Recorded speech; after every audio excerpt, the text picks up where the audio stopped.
Hinamon ni dating Pangulong Rodrigo Duterte si Pangulong Ferdinand Bongbong Marcos Jr. na magpa-drug test sa harap ng publiko.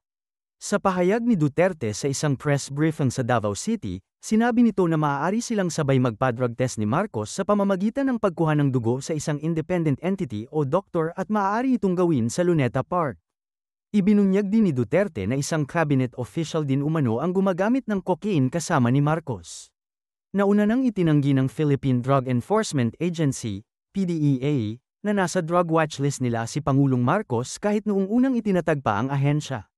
Ginawa ni Duterte ang pahayag matapos siyang haminin ni Speaker Martin Romualdez na pinsan ng Pangulo, na maglabas ng katibayan para patunayan ang kanyang mga alegasyon. Sobra? Mahirap kapag nagsisinungaling, nakakapagod. Nakakapagod. Umpisahan natin dito sa mga pinaka-latest na developments. Itong ano ba talaga ang katotohanan dito sa contempt order? Dahil nga ikaw, kanina binabalita po namin, Senator, ang iyong statement na talagang ikaw ay talagang matindi yung iyong pagkadismaya na hindi nilagdaan ni Senator Cheese Escudero yung contempt order at ngayon ay pinalaya na si Ambassador Marcos Lacanilao. Ngayon, naglabas ng statement si Senate President Francis Cheese Escudero na ano niya? Hindi totoo? Sinasabi niya, hindi, sabi niya, he is no I doubt. did not refuse to sign the contempt order. So, pinabubulaanan po niya yun for the record. I'm quoting him, I did not refuse to sign the contempt order of Ambassador Lacanilao. Senator Marcos released her statement and flaunted to the media her signed arrest and detention order even before I could see, much less receive a copy of it. Reaction niyo po, Senator? Ay, nakakatawa naman. Hindi pa pala niya nakikita yung contempt order. Pinalaya na niya. Nako, talaga naman ito si Cheese. Parang hindi natin kilala. Ang issue sa pag-cite ng contempt ay malinaw na malinaw. Paulit-ulit naman natin narinig na nagsisinungaling sila Lacanilao sa Senado. Inamin niya na nandun siya overseas. Mula pa nung sinundo si dating Pangulong Duterte sa aeroplano galing Hong Kong nung umaga hanggang sa Villamor Air Base, sinamahan pa papuntang Dahig. 2 araw pa siya doon. Pero sa pinaninindigan niya na hindi niya alam kung dinala sa husgado dito sa Pilipinas o hindi. Nakabantay nga siya all the way. Paano ba kung hindi niya alam na hindi nakapagpunta sa anumang husgado dito sa Pilipinas ang dating Pangulo? Hindi ba malinaw na nagsisinungaling? Sa tanang buhay ko, hindi pa ako nagko-contempt. Ayoko nagko-contempt o magde-detain ng tao. Pero hindi na talaga mapigilan kasi harapan. Talaga namang, hindi ako katulad ng iba't iba dyan na mayat maya nagko-contempt. First time ko nga gawin to eh. Kaya yung let me point it out lang, Senator, ang sabi ni Senate President Cheese Escudero na si Ambassador was not accorded yung kaukulang due process as pointed out already by the Supreme Court dun sa Ong case, no? Na at isa pa, may humanitarian reason pala, inilibing pala yung lolo niya, kaya din pinakawalan. Oo, tama. Actually, gumawa na rin ako ng sulat na hahayaan siya na pumunta para ilibing yung lolo niya kasi may humanitarian reasons naman. Pero, ang usual process sa Senate, kapag may contempt, talagang boboto ay simple lang. One member will motion, Senator Bato, the chair approves, inapprove ko, wala namang banggit ng Senate President, dinedetain ka agad. Ganun kasi yon. Biglang may bagong ruling ngayon na sinasabi ni Senate President na mag-show cause in 5 days. First time ko narinig yun wala pang ganon.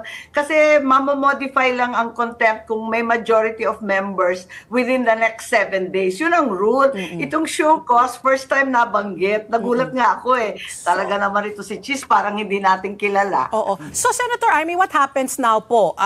Since pinakawalan po, and then after the grandfather is buried, are you going to have him recalled back? Are you going to detain him? Because sabi mo nga, you cited him in contempt, much to your, I mean, you don't really want to do it, but you did it, and now Senator Cheese is also giving the ambassador 5 days, to explain. So ano po talaga mangyayari po sa kaso po ni Ambassador?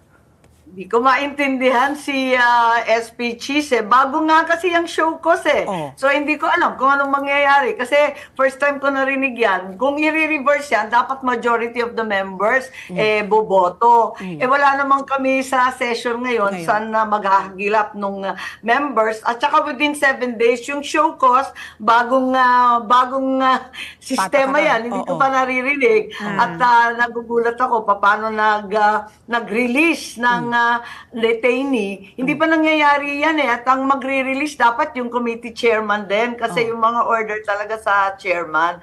Nakakagulat nga nakakagulo ng proseso. Ang totoo, si SP Cheese noon pa ayaw talaga pirmahan. Yung unang hearing, 2 sampinang hinihingi ko, pirmahan sana niya. Dahil hindi sumisipot. Yung ikalawang hearing, nakita naman ng lahat, walang sumipot ni isa. Sangkatutak ang aking sampina. Hindi rin pinirmahan.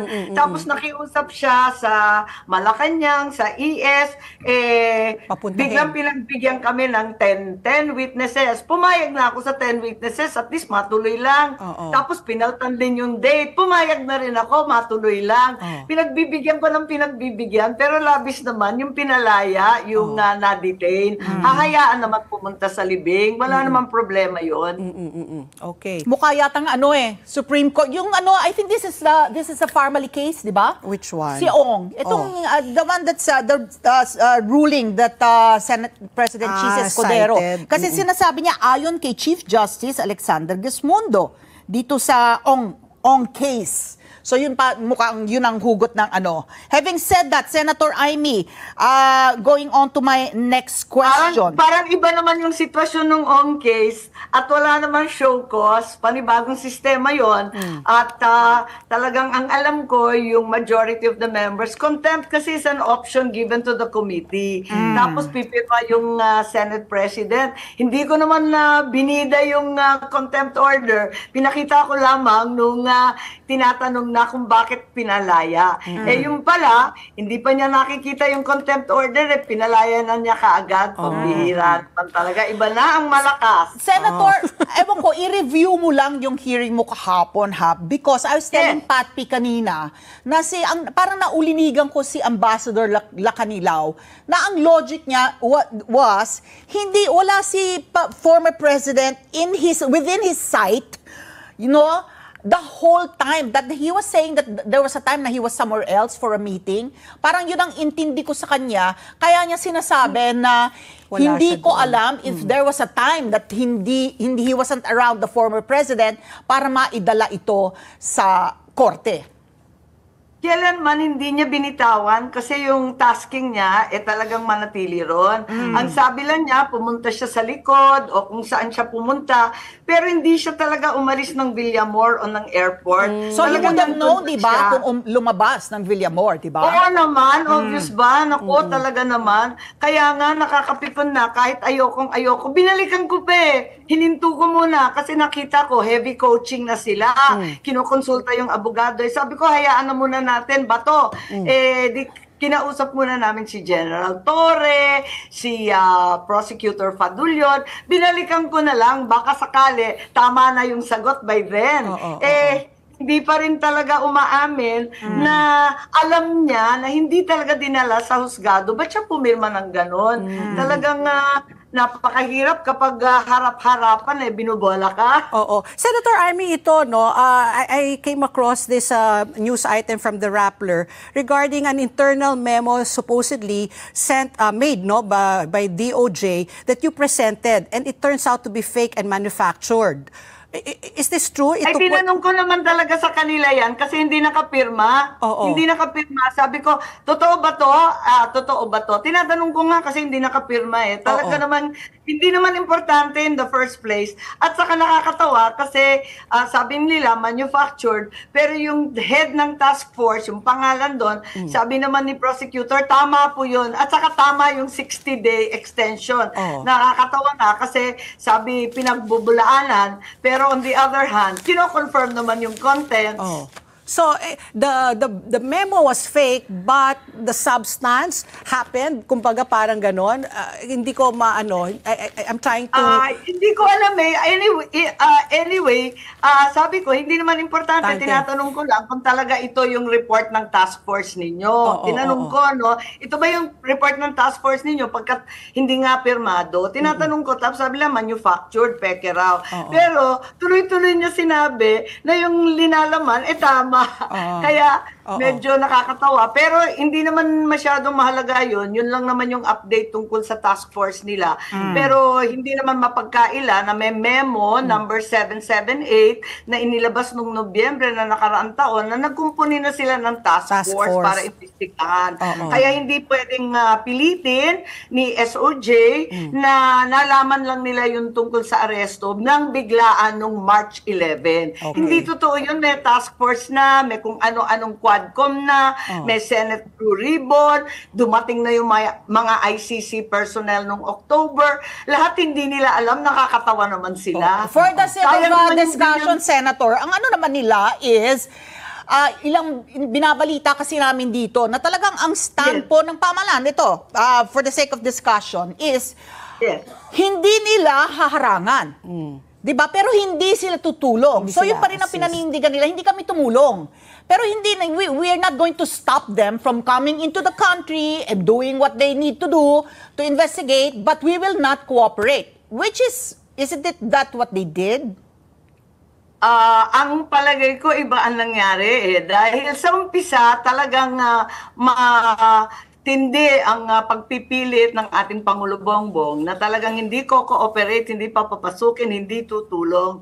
Pero nakita natin, kaya nga nagkakahalo ng politika, nung nag-umpisa na yung PI, yung papapalit ng ating konstitusyon sa pamamaraan ng akap at pagsusuhol sa mga pipirma, abay pumalpak yun, di ba? Nag-imbestiga rin tayo doon, pumalpak, hindi natuloy. Tapos nag-umpisa na yung mga maisog.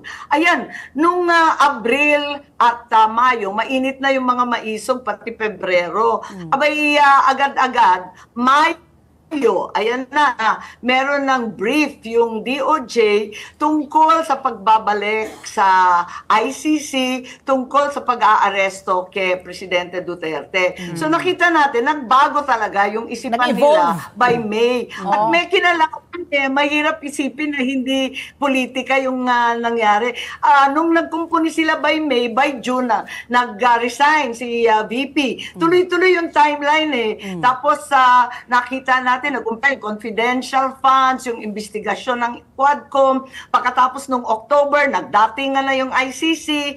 So, mahirap isipin na talagang walang kinalaman sa politika. Mahirap maniwala na biglaan itong nangyari nung Marso. At sa yung Bureau of Immigration na nasa ilalim ni Secretary Remulla, kompleto ang record na nandyan yung ICC. Nagdatingan ng October 4, tapos dumating yung yung security expert, yung investigador, yung lawyer. Yung lawyer nga, kaaalis lang yata Okay. So, Senator Amy, ito nga, kumbaga, si Senate President Cheese ang nag-broker, na parang pumunta, 10 nga, sabi mo nga kanina, 10 ang pinayagan po ng Malacanang na dumalo. And at one point, Secretary Boying Remulla said that he felt that, you're already bullying him, you're forcing them to admit something that they didn't want to admit to. So, my question is, was it still necessary for that third hearing? Were you able to get anything new that you did not get anymore nung first hearing pa lang? May narating ba? Oo. Kasi supposedly in age of legislation, naman, may narating. may mga bagong revelations po? talaga naman. I was going to ask, what new revelations did you uncover that's going to be helpful po in aid of legislation? Yes. Yes, unang-una nakita natin itong malawakang plano nila na durugin yung mga Duterte. Talagang may impeachment na, may PI na, pagkatapos nauwi pa sa kung ano-anong mga task force. Kaya eto nga, mahirap maniwala dito sa biglaan na March 11 lamang. At talagang nakakagulat to at may motibong politikal. Ang in aid of legislation natin, yung magulo, yung tungkol sa surrender or extradition. Kailangan yung dalawa sa isipan namin na pumunta sa husgadong Pilipino. Ito, hindi na nga pinayagan ang kanyang karapatan. Wala na nga yung kamag-anak, si VP Sara hindi pinapasok bilang counsel, abogado. Tapos yung doktor, pinag-intay, ang tagal-tagal at pinilit na bumiyahe kahit ayaw i-certify ng doktor. Yung mga karapatang pantaong linabag. At hindi lang si Presidente Duterte, natuklasan natin, pati si E.S. Medialdea inaresto, pati si Atty. Delgra kinaladkad. Lahat ito ay labag sa kanilang karapatan. Marami tayong natuklasan, kailangan amyendahan at iklaro yung tinatawag nating crimes against humanity, yung RA 9851. Kailangan siguro balik natin yung lumang bill ng tatay ko, yung PD tungkol sa extradition, presidential decree, luma na yun, dekada 70 pa yan. Pagkatapos nun, may iba't iba pang mga OFW concerns. Kasi unang-una, ayaw natin maulit ito dahil ang balita, may mga warrant pang susunod. Ang ikalawa, ang balita, yung mga pulis naman, 5 pulis. Tapos susunod doon, mahaba pang listahan.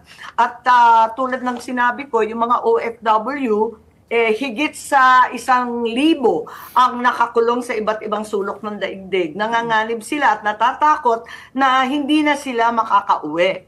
Kaya kinakailangan asikasuhin natin yan dahil yung mga OF natin, sabi nila kung hindi na papagtanggol yung mga nasa Pilipinas at dating Pangulo, paano pa kami?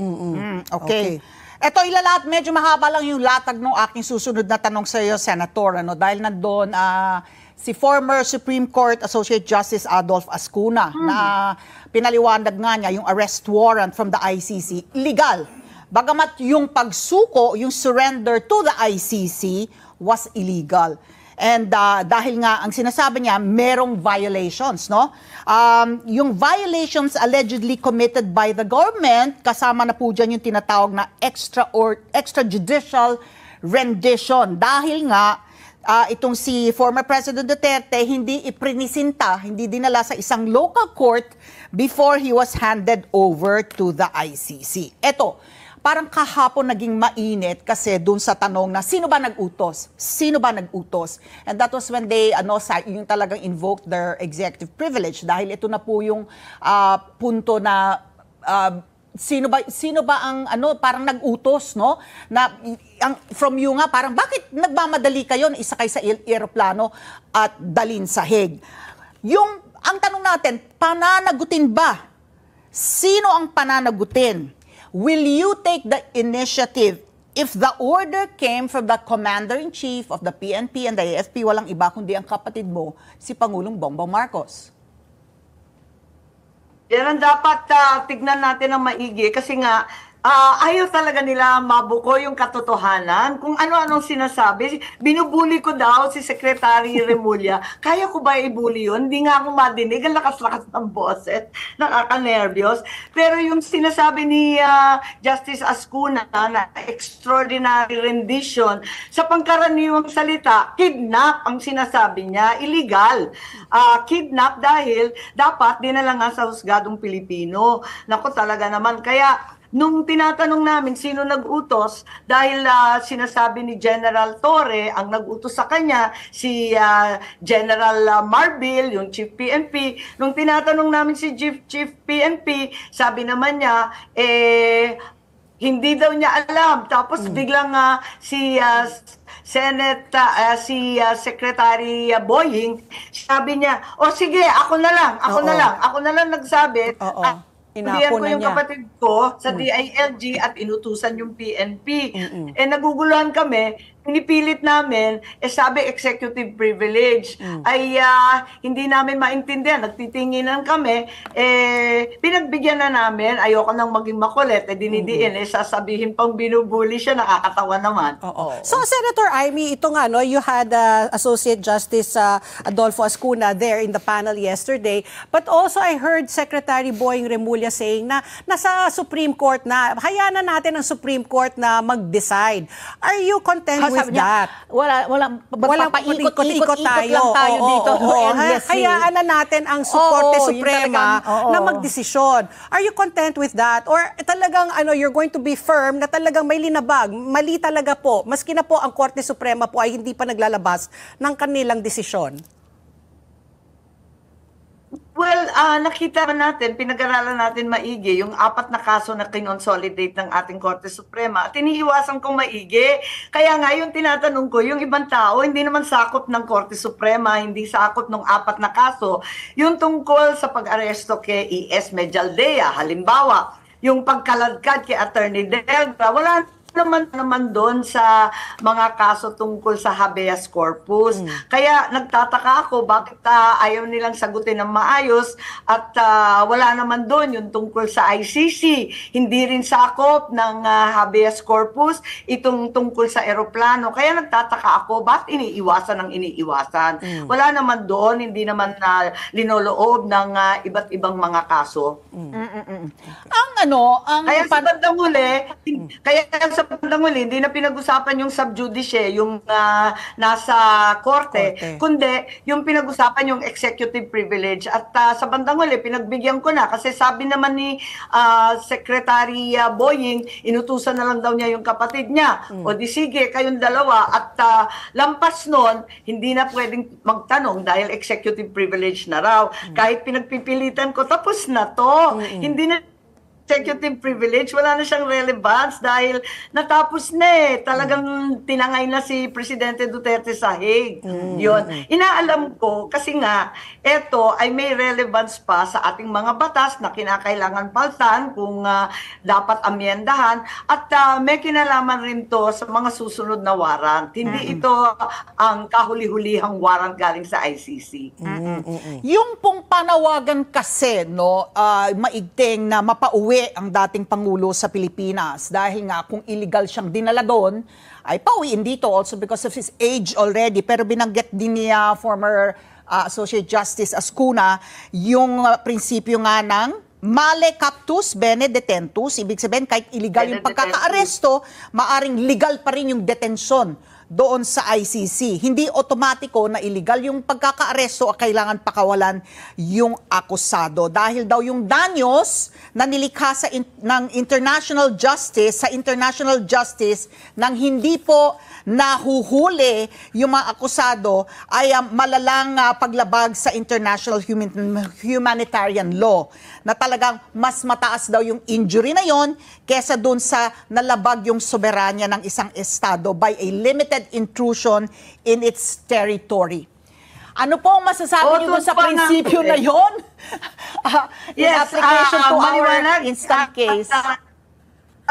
At natutuwa ako na report si Justice Ascuna, siya rin ang aking testigo doon sa pagpapalit ng konstitusyon sa People's Initiative.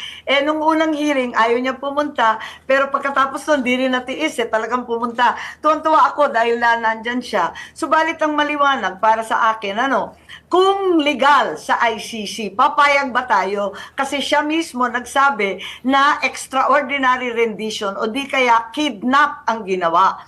In other words, kahit legal sa ICC, illegal dito sa Pilipinas. Ang akin, sino ba dapat ang maghari? Ang dayuhan o ang Pilipino? Pilipino ang pinag-uusapan, Pilipino ang natangay at nakidnap. Hindi ba dapat ang mauna yung ating saligang batas, ang ating Bill of Rights, ang karapatan ng akusado.